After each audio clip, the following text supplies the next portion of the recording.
বললেন, এই যে আমার দিকে অ্যাটেনশন প্লিজ, মুহাম্মদকে 6 বছর লালন পালন করলেন। এবার এটা মনে করেন না যে আমি আমিনা এত স্বার্থপর নয়। আপনি যখন মনে চায় আমার মুহাম্মদের কাছে আসবেন, আদর করবেন, মনে চাইলে আবার নিয়েও যাইবেন। সুবহানাল্লাহ। কারণ আপনার দুধের দাম দেওয়ার মতো ক্ষমতা আমার মুহাম্মদের নাই। সুবহানাল্লাহ। মা আমিনা এই কথা বলে হালিমাতুস সাদিয়াকে বিদায় দিয়ে দিলেন। এবার আমার নবী বলে, মা গো, ও মা, আমি তোমাকে একটা কথা জিজ্ঞাসা করতে চাই। 6 বছর আমার হয়ে গেল, 6 বছরের মধ্যে আমার আব্বাকে দেখলাম না। মা আসল দিয়ে মুখটা ঢাকা বলে, বাবা মুহাম্মদ, বাবার কথা এখন জিজ্ঞাসা করো না। তোমার বাবা ব্যবসায় গেছে সিরিয়ায়। সত্য ব্যবসায় তো গেছে, তাই না? ব্যবসায় গেছে আর ফিরে আসে ভাই। তোমার বাবা ব্যবসায় গেছে সিরিয়ায়। কয় মা, সিরিয়া কত দূর? কয় এখান থেকে অনেক দূর। কয় মা, আমি আমার আব্বার কাছে যাবো। সুবহানাল্লাহ। বাবা, তোমার আব্বা এমন জায়গায় গেছে, ওই জায়গায় আমাদের যাওয়া এখন সম্ভব না বাবা। সময় হলে আমি তোমারে নিয়ে যাব। ভাই ঠিক আছে। আমার নবী রাহমাতুল লিল আলামিন একদিন চলে যাচ্ছে মাঠের মধ্যে খেলার জন্য চলে গেছে। আরব দেশের প্রথা, সন্তানদেরকে মাঠের মধ্যে সকালে নামায় দেওয়া যায় খেলার জন্য। সুবহানাল্লাহ বলে। দৌড়ঝাঁপ খেলার জন্য নামায় দেওয়া যায়, আর সন্ধ্যাবেলা এসে আবার কোলে কোলে তুলে নিয়ে যায়। সুবহানাল্লাহ। আমার নবী, আপনার নবী রাহমাতুল লিল আলামিন নবী, একদিন সন্ধ্যা হয়ে গেছে, ঘরে ফিরে না।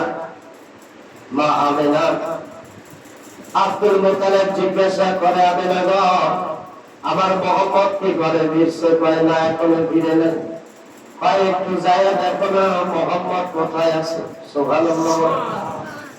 আমার আপনার রাহমাতুল লিল আলামিন নবী ওই মাঠের মধ্যে একটা পাথরের উপরে বসে বসে চিন্তা করে, আল্লাহ, এতগুলো শয়ে শয়ে আরবের ছেলেরা এখানে খেলাধুলা করে, প্রত্যেকটা ছেলেদের বাবা এসে কোলে করে নিয়ে যায়, কিন্তু আমি প্রতিটা দিন খেলতে আসে আমার মা অথবা আমার দাদা এসে আমাকে নিয়ে যায়, কিন্তু আমার আব্বা তো আসে না।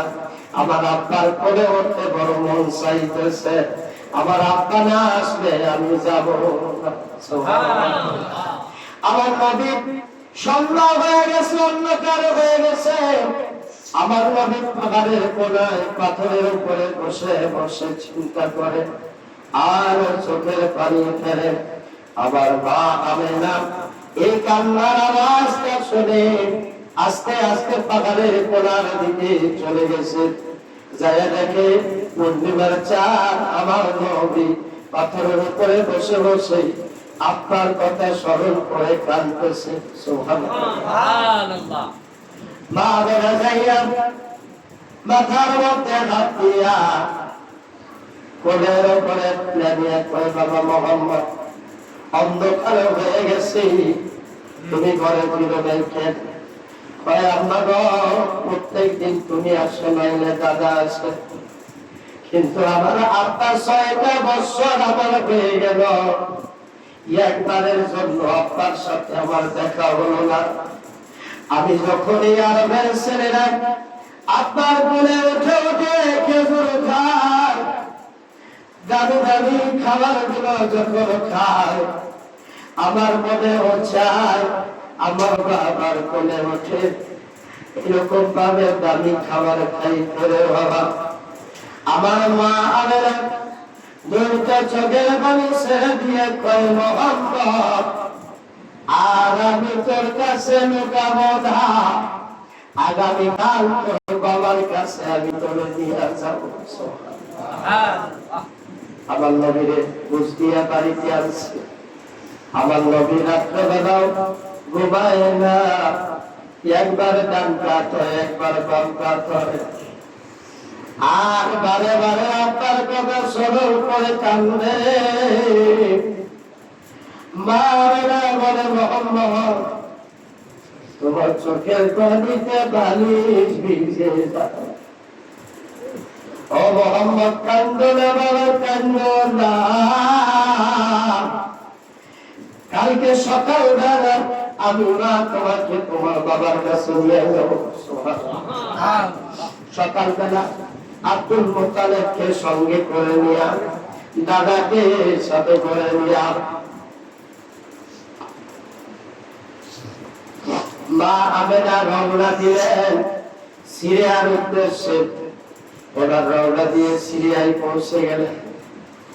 যাওয়ার পরে আমার নবীকে ডাক দিয়া কয়, মোহাম্মদ ওই যে সাদা পাথর দিয়ে চিহ্ন করা এই বাচ্চার মধ্যে তোমার বাবা ঘুমায়। আমার নবী দৌড় দিয়া তার বাবা আব্দুল্লাহ রাদিয়াল্লাহু তাআলা আনহুর খবরের সিজাইয়া পাথরটা ধরে ধরে কান্দে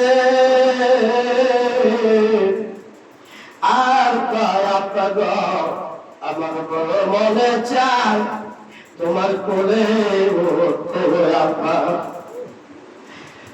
এইভাবে যখন নবী আব্বা আব্বা আব্বা বলে কান্দে গো, আবার আল্লাহ ডাক দিয়ে ভাবি আপনি যদি আর একটা আত্মা বলে ডাক দেন, আপনার আত্মা আর কবরে থাকতে পারবে না।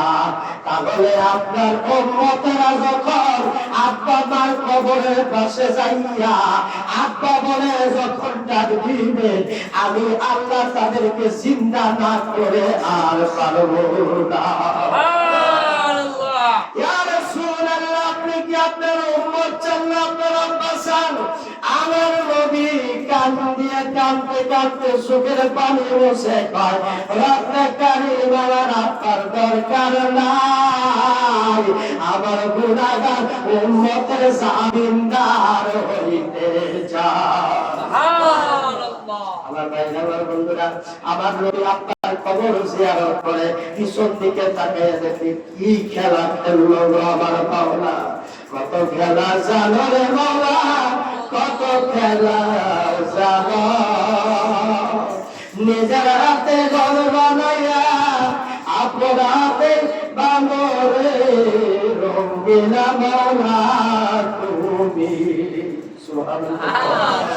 কি খেলাটা খেলতেছে। আমার নবী পিছনে তাকায় দেখে মা জমিনে শুয়ে আছে। আল্লাহু আকবার, আল্লাহু আকবার। দিয়া যায় বাবা করে ডাকবে আব্দুল মুত্তালিব। আমার মা আমেনার কাছে আগে যাইয়া আমার নবীকে কোলে লইয়া কয়, দাদা ভাই আর কান্দো না, তোমার মা আমেনা কান্দলে আর ফিরা আসবে না। আমার ভাইরা আমার বন্ধুরা, এতিম না বলে এতিমের দরদ বোঝা যায় না। আমার নবী 6 বছর আগে বাবারে হারাইছে, 6 বছর বয়সে আমার নবী মাকে হারাইতে ফেলল। আব্দুল মুত্তালিব নিয়ে আসে কোলে থাকি করে মানুষ করা শুরু করলেন। অবশেষে যখন বিদায় হয়ে গেলেন, চাচা আবু তালেবের কাছে দিয়ে গেলেন। চাচা আবু তালেব যত্ন করে আপন সন্তানের মতো লালন পালন করেন। লালন পালন করতে করতে আমার নবী একদিন এসে বলে, চাচা বাপ আপনার সংসারে অনেক অভাব, ঘোষণা পাইছি একটা চাকরি করার জন্য। আমার নবী মা খাদিজা, নাম ছিল তাহেরা, সুবহানাল্লাহ বলেন।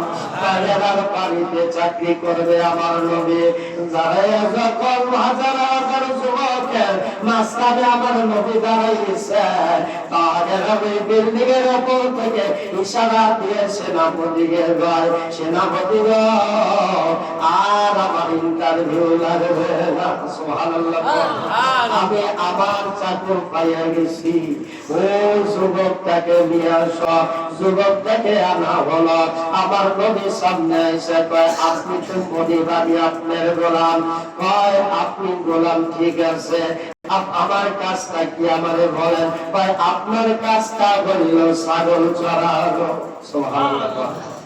ছাগল চড়ানো নবীর সুন্নাত। ছাগল চড়ানো কি সুন্নাত। আমার নবী কিন্তু রাখাল নয়, রাখাল সাজছে। কি হয়েছে? রাখাল নবী রাখাল ইয়ার বেশে মাতা দিজার দেশে মেশচরাতেন ওহিনা জঙ্গলায় গো নবীজি।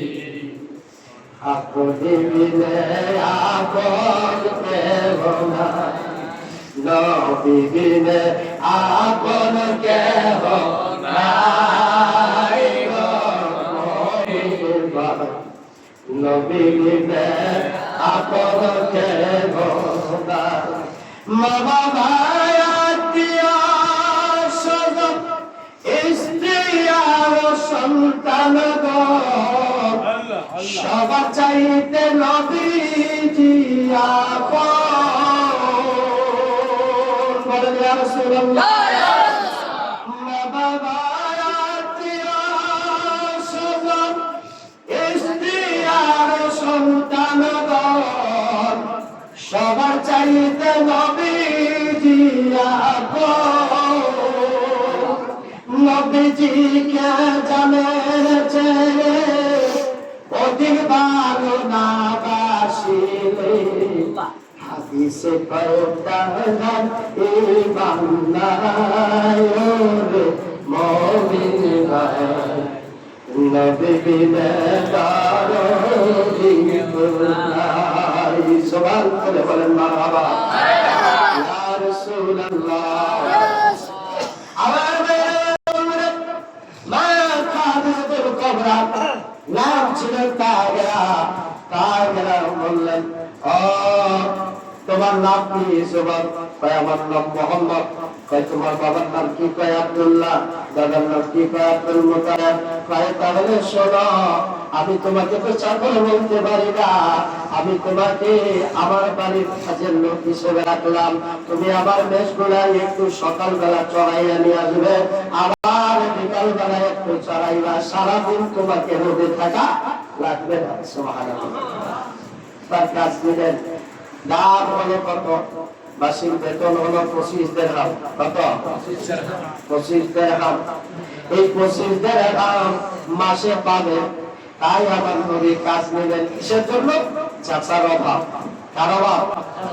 যে পালতেছে, বাপের সমান চাচা পালতেছে, সেই চাচা অভাব সংসার, তাই ওই কাজ আছে। তাই রাখালিয়ার দায়িত্ব বলেছে। সুবহানাল্লাহ। এবার এসে বলে, চাচা আমার কাজ হয়ে গেছে, আমি কাজ করেছি। প্রথম দিন যখন ছাগলগুলো নিয়ে যাওয়ার জন্য ছাগলের খামারের মধ্যে দিয়েছে, যাবার পরে ছাগলগুলোকে বলে, ছাগলকে পাইব? ছাগল তো পাইব না। ওই যে ছোটবেলায় যে ঘটনা করছে, ছাগল তো পাইব হয় না। নবী কয়, না মায়ের তবাসা আপনিও থাকতো না, তোমার হাতে যদি ভাই বলি তোমরা একটু পাইব। ছাগল কয়, নবী গো আপনি তো আমাদের মনের কথা বুঝলেন না, আপনি আমাদের নবী, আপনারা পিছনে রাইখা আমরা কেমনে সামনে যাই? ছাগলের নবী ছিলেন। খাদিজা আমার উপর থেকে তাকায়া লক্ষ্য করে দেখে ছাগলের কাজ মালিকের দেহা লাগে না। তো না, খাদিজা দেখতেছে তাকায়া তাকায়া, ছাগল কি বাইরে না, কারণ বাকি আমার নবী যাইয়া ছাগলের নিচা পোষা করে, ছাগল মাথা নাড়ে, কাজে একবার, দুইবার, তিনবার। আবার নবী কয়, বাবারে তোকে ভাইয়ে ধরি, ভাই বানাইলে আমার চাকরি থাকতো না। সুবহানাল্লাহ।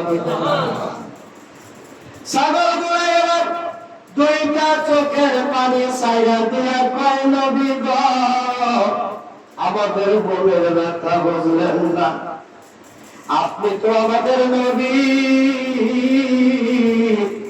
আপনার পিছনে রাইখা কেমনে আমরা সামনে যাই?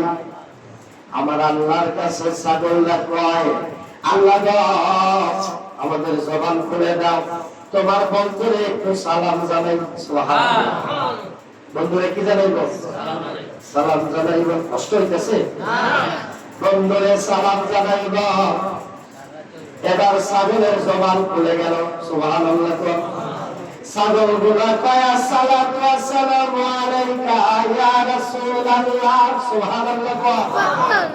আরে ছাগলে আসসালাতু ওয়াসসালামু আলাইকা ইয়া রাসূলুল্লাহ কয়, আর মুনাফিকের দলেরা কয়, আযানের আগে সালাত সালাম দেওয়া বেদাত। কথা কম ঠিক কিনা? ভাই কিনা? আরে আযানের আগে সালাত সালাম দিলে আযান আল্লাহর দরবারে কবুল হয়ে যায়। সুবহানাল্লাহ। সালাত সালামের মধ্যে সালাতও আছে, সালামও আছে, দুইটাই আছে। সুবহানাল্লাহ। আসসালাতু আসসালামু আলাইকা ইয়া রাসূলুল্লাহ, আসসালাতু ওয়াসসালামু আলাইকা ইয়া হাবিবাল্লাহ। নবী গো, আপনার কদমে কোটি কোটি কোটি বেশুমার সালাম, আপনি আমাদের সালাম গ্রহণ করেন, আর আপনার কষ্ট করতে হবে না, আপনি আগে আগে হাঁটেন আর আমরা আপনার পিছে পিছে যাব। সুবহানাল্লাহ। একটা গল্প করছিলেন কি, যারা লেখাপড়া করছেন 5 এর বইয়ের মধ্যে কিংবা 4 এর বইয়ের মধ্যে, হামেরিয়াদের বাঁশিওয়ালা বাঁশি যখন বাজাইতো তার পিছে ইন্দুর গুলা সব চলে যাইত। ঘটনা ছিল কি? এই যে ঘটনাটা, বাঁশির সুরে ইন্দুর চলে যায়, আর আমার নবীর এই বাঁশির সুর দেওয়া লাগে নাই। আমার নবী সামনে খালি হাঁটতে আছে, আর ছাগলের দলগুলো সুর করে আরামের সহিত আমার নবীর পিছে নাচতে নাচতে যাইতেছে। সুবহানাল্লাহ। আকাশে তারাগুলো ঝিলিমিলি ঝিলিমিলি করছে, রাসূল এসেছে, হাবিব এসেছে, রাসূল এসেছে, হাবিব এসেছে। কথা বলেন ঠিক কিনা? সামনের দলগুলো নাচে আর গান গায় আর যায়, কয় আমাদের মতো ভাগ্যবান আর কে আছে রে, আমরা রাসূলের মিশে মিশে যাইতেছি। সুবহানাল্লাহ। এবার ছাগলগুলো মাঠে যায়, কয় ইয়া রাসূলুল্লাহ, ইয়া হাবিবাল্লাহ, আপনি আরাম করেন খেজুর গাছের তলে, আর আমরা সুন্দর মতো আদবের সহিত খানা খাইয়া একটা ভরাই আবার আপনার কদমে এসে হাজির হব। সুবহানাল্লাহ। খাদিজা তো দেখে অবাক, সর্বনাশ, ইয়ার দিনে ছাগল বস করে লাইব, এসে ছাগল তার পিছে পিছে আনে, কেউ ভুইয়া রয়েছে, ছাগল ঘাস খায়, ছাগল ঘোড়া ধরলেও করে যান সুন্দর